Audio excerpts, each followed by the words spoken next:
Thanks for being here. This is Shelley Mitchell with My Personal Business Coach, where we work with the smart, creative, driven entrepreneur to help them get unstuck, unstressed, and out of overwhelm. Create a plan, determine what their priorities are, get into action, and make more money. Make the money they truly deserve. I want to welcome my friend and guest, a potential client actually, Nicole, to the show, and she's got some questions for me, and I thought they'd be really good to share with you who is watching. They're awesome questions. So tell me, what is your number one biggest challenge that you're having in your business? Well, Shelley, I think that time management is a major issue for me. Just being able to have a complete balance system. Being able to go to work, make my phone calls, have a social life, exercise. How do I manage my time effectively? That's the big question of the century, right? There are several things that you can do, but what I like to tell clients, and we teach this throughout when I'm working with someone, is you have to be really clear on what it is that you really want. So when we came here today, if we didn't have the address, we have a GPS in the car or our cell phones, right? And we put an address in there, and that takes us to where we want to go. Sometimes we get busy and it starts going, make a U-turn now, make a U-turn now. We don't listen, but it is keeping us focused and straight and going the right way. If we don't put an address in there and we don't know where we're going, why would we get in the car and drive around for no reason, right? Well, we want to get here, but we don't know where to go. Well, so many people do that in their businesses, though. They don't have an address. They don't know exactly where they want to go, so they put it in that GPS. And then, or they don't put it in the GPS and they drive around and they don't wonder why they didn't get to where they want to go. We're looking for the best outlet malls in the whole world, right? And then we ended up at a, B property or something. So you've got to know exactly where that you want to go, what your big vision is. I know you've shared a little bit about that, but so tell me what it is do you have that big vision? Are you real clear on that?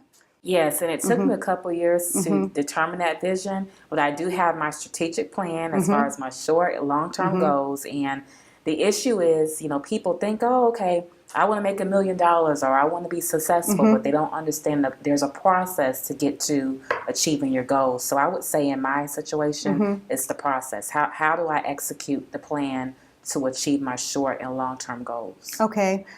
I do have a question for you. When you start moving towards that destination and you do get sidetracked, as we do by the squirrels every single day, right? What happens?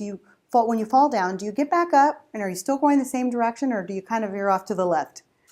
I would say 2 years ago, it would take me probably a couple of days to get back on track because I refer to them as roadblocks. But now I get back up. I say, this is what I have to do. I have a purpose. We all have a purpose, and you know why you're doing it. And that's so good. I love how that's like getting you, see how that's getting you excited?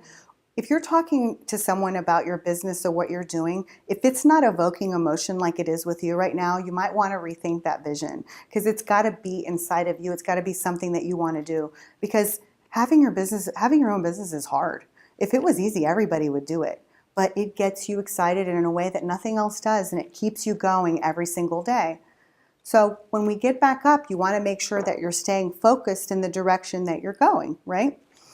Knowing what your impact is on the world so you can speak to your potential clients in a way that they understand you versus what you know they need, because you're the expert at this. This is your gift. This is your passion. Now, for what I call this the 5 steps to having a successful business. 1 is that vision. 2 is knowing your impact on the world and being able to speak your client's language of their pains and challenges. 3 is going to be the strategies and tactics that you're using to get the business, then the systems. And there's no magic pill. I can sell you the best system that a large hospital uses, but that's not going to support you. You have to know those things first, but having those systems in place to keep you focused, and then the implementation. So being able to implement that once you created this plan.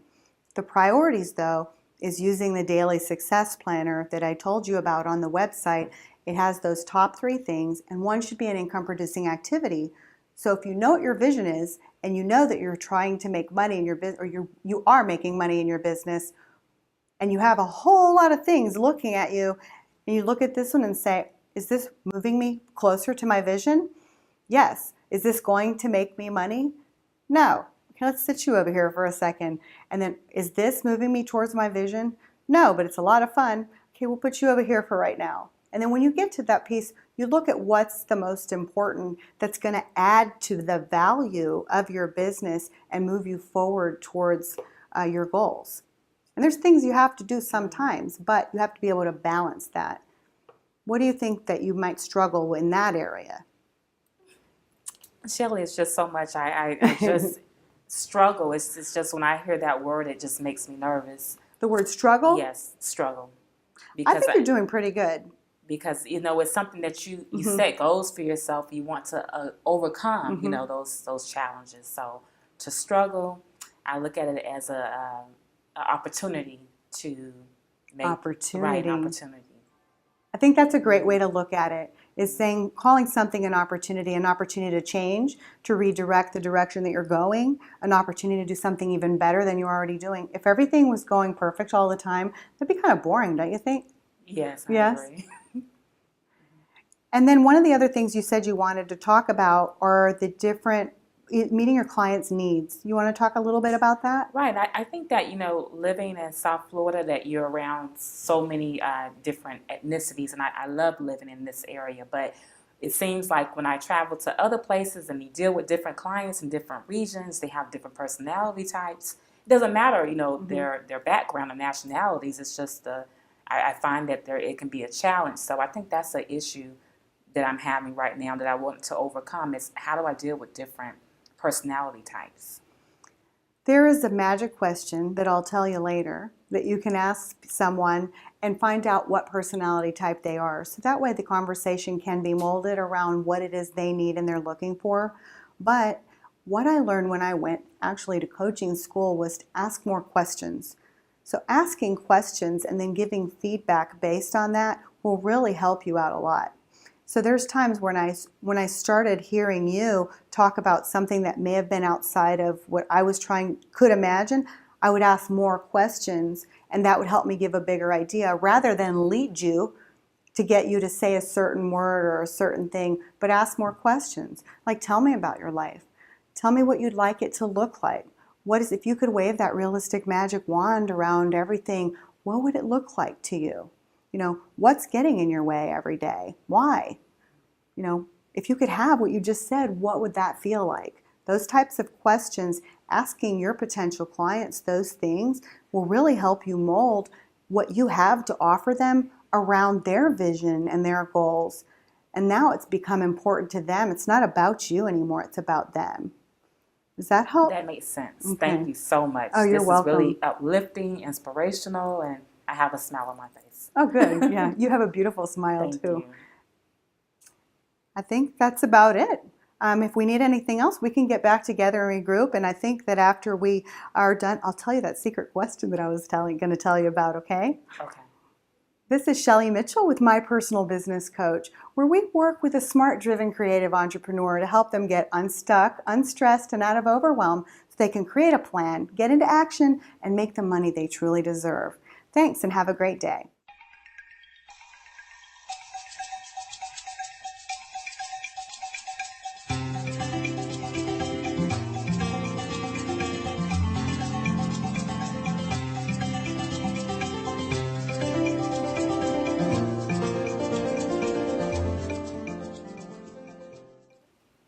Welcome back. This is Shelley Mitchell with My Personal Business Coach at mypersonalbusinesscoach.com.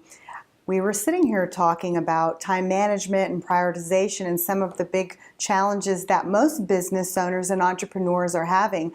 And actually, she's having the exact same issues as everyone else. And the funny thing is that we all think we're alone. So some of the things that we talked about were you having a big vision, because at first I said we need to know what the big vision is, and you said I have a big strategic plan, big vision and a strategic plan, but it's knowing what those steps are to get to where you want to go. And then we also talked about doing a daily success planner, which I have on my website, and that's listing out your top 3 priorities, and one of them should always every day be an IPA, which is an income producing activity, and we'll talk more about that. You also talked about working with people who have different types of personalities and trying to understand how to give each person what they really need. And then we discussed how each person has different needs based. Some people want to see bullets, some people want details, and that there is one key question that you can ask people. And really asking questions is going to get you the answers that you need versus telling them. So, but that one key question, listening to what they're saying, then you can accommodate what you offer them with their needs. So finding out what their needs are. So I think we're going to talk more as well about the actual time management of your day and staying focused on priorities, correct? Is that Right, because I think as far as the sales objectives, that my closing ratio is probably about 3 to 30, which is for me, I think it's a good closing ratio. 3 and 30? So like 1 and 10? If I call 30 prospects and I talk to at least 15, I'll close at least 3 deals. Okay. But the issue is finding the time to incorporate your phone calls into your schedule. That's one of the issues too, finding the time to do it. And then how do I handle rejection? What if someone says, I'm not interested in services? How do I stay motivated and continue and be happy like you? So, like I am. Yes, I'm always this happy. So, there's 2 questions there, right? One is, how do you stay motivated when people say no? And I'm going to go back to a little bit more basic with that. So correct me if I'm wrong, but that was that question. And then the first piece is not having the time to make the phone calls, etc., right? Okay, so number 1, and being a certified ADHD coach has really helped my business a lot, and it helps my clients as well, because I've got this bigger toolbox to help people stay focused on what's important. And the problem that I had myself for many years, and almost every business owner that I know has, is they're not time blocking and they're not putting in the things that are really important actually into their calendar. So 1, how many calendars do you have? You should have one time keeping system, whether it's online or on paper. Some people like to have paper, some people have it online. It's important you have only one, not sticky notes, the backs of envelopes and everything else. It's got to be in one place. And if you are going to use the computer, that it is synced to wherever it is, your home computer, that everything is synced so it's real time. Then what I tell everybody, and I learned this as well too, I learned a lot from Mary Kay, I guess, years ago, is you put the big blocks in first. What's really important to you? Is it your anniversary, or is it a doctor's appointment? Is it the whole day off that you want to take your son to college? Your grand opening of your next business? Those things that you know are going to happen, and everything that's going to happen all year long, put those in first. Your God time, family time, career time, everything. Then the holes that are in there is where you can put in all of the other appointments. If you know you want to have a certain number of clients, say 15, and you know that you can talk to 3 and get 1, you have a 20% closing ratio, and if you want to have 15 clients, that means you need to speak to probably close to 100 people without my calculator, right? You're correct. So to call 100 people, how long would that take you? That will take me probably 1 week. A whole week? Maybe 2 weeks. Maybe 2 weeks. So how much time does it take you on average to make one phone call when you get somebody on the phone? To make one phone call? When you actually get someone on the phone, how long do you think that takes? It takes about 15 to 20 minutes. So 15 to 20 minutes. So for the people who are listening to us today, you have to know that number. So when I talk to clients and I say know your numbers, that doesn't mean know your financial statements inside and out and be a financial genius. It means know how much time it takes you to talk to one client. Know how many people that you have to talk to before one becomes a client. So that way you can build it out. And when you wake up and you don't have enough clients, but you only made 4 phone calls last month and you just don't know why, right? Right. So if you know that you're going to 15, you got to call 100 people times 15 is 100. That's 1,500 minutes, right? So 1,500 minutes divided into hours. Well, you can't do that. You're going to lose weight and never get any sleep, right? So you have to also balance those 4 parts of the business. So then you put the time in that you're going to make phone calls in your calendar. Let's say it's only 30 minutes a day. If you have a really hard time getting started and moving forward, put 15 minutes a day. If you're really good on the phone and you get going and you get rocking and rolling, you have no problem getting started, put an hour or two in there in the day. But what's really important is that you do put that time in there so you can make the calls. If it's not in there, all the other noise and the sand and everything in our lives falls into those places on our calendar. So treat it as it's the most important appointment, just as if it was a doctor's appointment or a call with a president of your company. It's that important to you, and you'll get the calls done and say no to anything else that tries to come in the way. Does that help? Yes. Okay, good. And then the second thing about the people talking to you and not wanting to buy what you have, I believe that people say no for two reasons. One, they either don't believe what you just told them is going to actually help them, or two, they don't believe they can actually do it. So either you did not create the value to them that is important enough right now on their list, which means using the language of their pains and challenges, not yours, but their pains and challenges. So how do you find that out? By asking questions. So asking questions about what their pains and challenges are, then you can design your presentation around that. Then if they say no and you know you've done a good job at doing that, they don't believe that they can actually reach the goals. And that's a whole nother coaching session there with them. Very helpful. Mm-hmm. I'm glad that helps. Yes, I think I will use your advice and incorporate it into my daily routine. Mm-hmm. It's all time blocked out. Right. Thank you so much. Thank you. This is Shelley Mitchell with My Personal Business Coach, where we work with a smart, driven, creative entrepreneur to help them get unstuck, unstressed, and out of overwhelm so they can create a plan, get into action, and make the money they truly deserve. Thanks, and have a great day.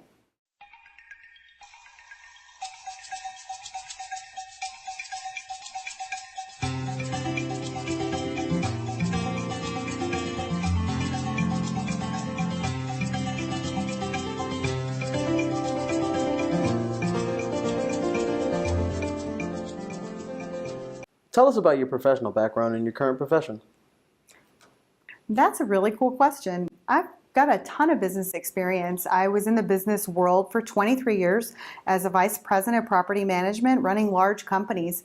As a single mom, it was a struggle, but I did it, and I had a vision of where I wanted to go in that business. Also, for fun, I got involved in direct sales companies and went top 10% in sales and recruiting, so I have a unique background there. My parents were also entrepreneurs, so I worked with them growing up.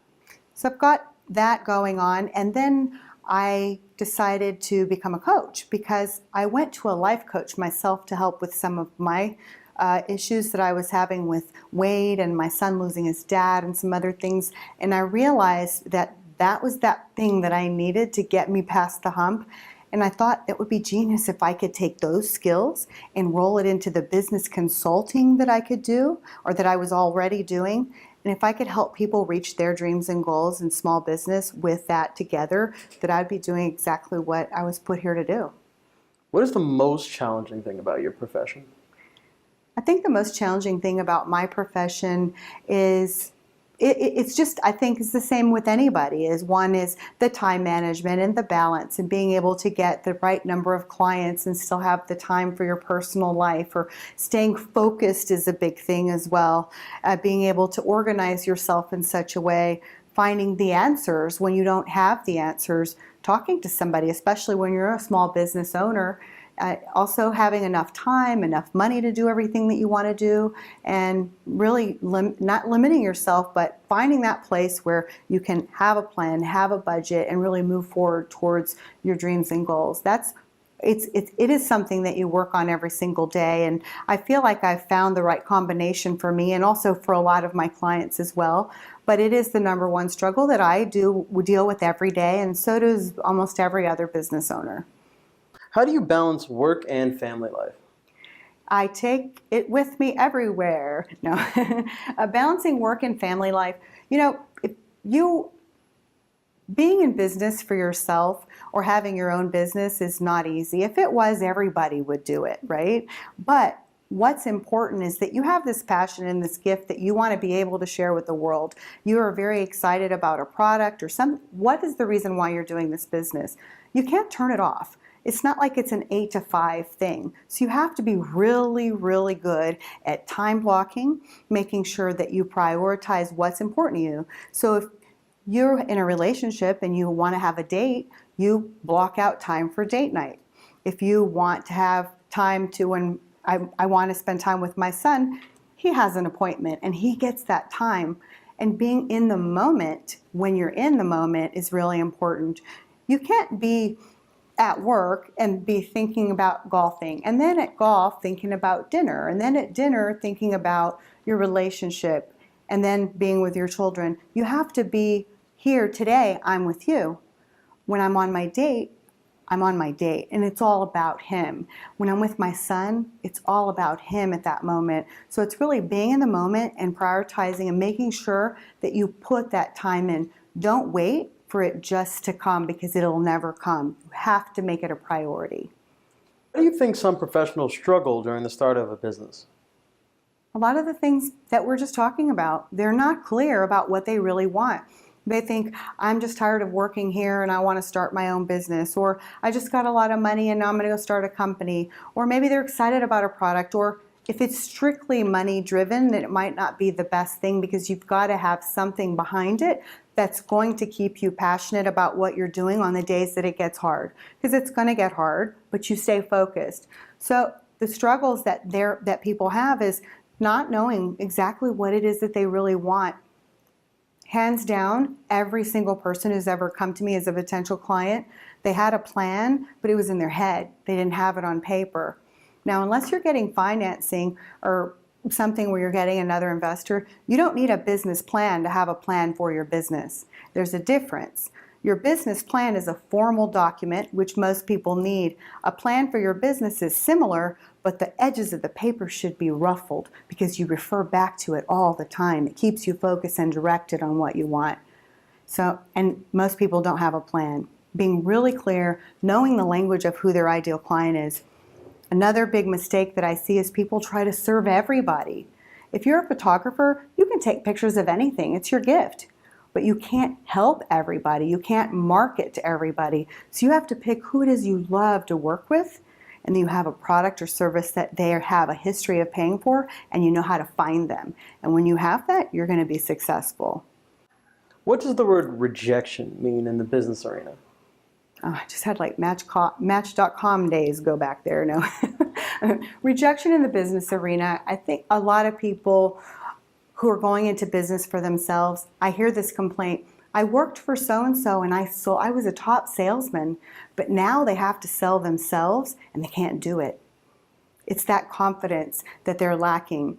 I've also seen too, working with coaches, is they'll keep going to coach training and more conferences and more events, instead of actually getting into action and going to work with clients. And what they don't realize is they already have more experience than that person is ever going to have in that area. And they really need to start doing what it is that they're good at, instead of thinking that they need that training. And it's because they lack the confidence of knowing that they're good at what they do.